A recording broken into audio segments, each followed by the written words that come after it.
Hey guys, welcome back to the channel.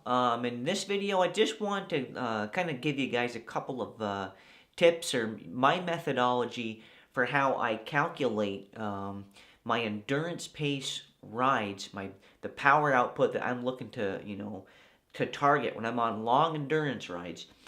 And these rides are for the days when you want to go out there, ride for 3, maybe 5 hours, and you don't want to go too hard because this isn't a interval day. It's not a day where you're looking to do VO2 max type work. It's just a day when you want to go out, do a long endurance ride, work on that aerobic engine, and pretty much just work on your endurance. And the way that I calculate, the way I calculate the target I'm, targeting when I'm on these rides is I simply take my threshold in watts per kilo, which for me right now is about 5.1, roughly, give or take, 5.1 watts per kilo is what I can hold at my threshold power, pretty much. So what I do to calculate my endurance pace, riding power, is I take my watts per kilo threshold and I back that off by about 2. And that I've always found this to work pretty good for me. So right now my FTP is 5.1 watts per kilo, roughly. So if I was going to go out on a long, 3 to 6 hour endurance ride, I would be looking to target a power throughout that ride consistently that matches up with about 3 to 3.2 watts per kilo. So that's basically 2 watts per kilo less than my threshold. And if you use that general rule of thumb, that'll put you in a pretty good endurance pace for whatever you are, because everybody's power numbers are different. So you can't just say, well, go out and ride at 200 watts, because 200 watts for one guy might be somebody else's threshold power. So you can't just give a generic watts output. You have to look at it in watts per kilo, which is how many watts you're putting out for your weight. And like I said, right now for me, my threshold is 5.1, so backing off 2 would be around 3.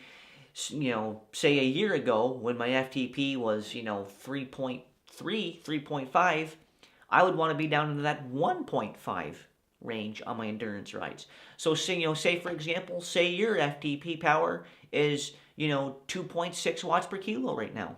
Well, you know what? You're probably going to want to go out and do an endurance ride at, rated at just under 1 watt per kilo, maybe 0.5 to 1 watt per kilo. So I think that's a good way to keep you on course and to know an exact power output to target, because one of the mistakes that I've always made in the past is when I'm out, again, this is for outdoor riding, when I'm on outdoor rides, the one mistake I've kind of consistently made in the past that I'm trying to avoid nowadays is going out there on a long endurance ride.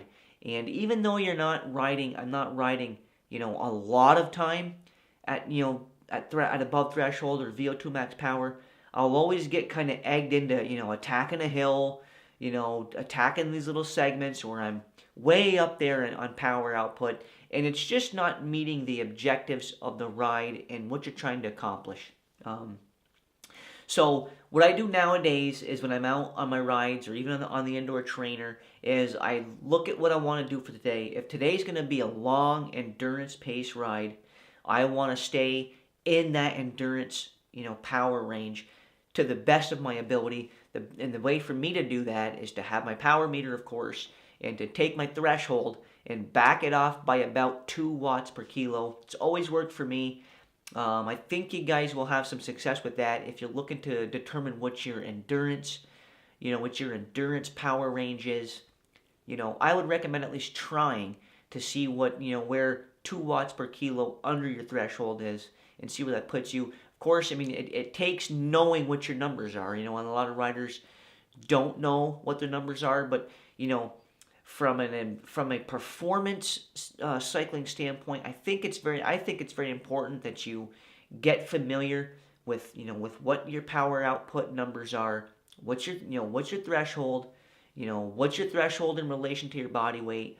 Having this data is really going to help keep you on a very structured, very organized, training plan, which is going to help you see additional gains and continue to see gains in your fitness. So Just wanted to give you guys a quick little update, a little vlog on kind of how I go about establishing my endurance power range.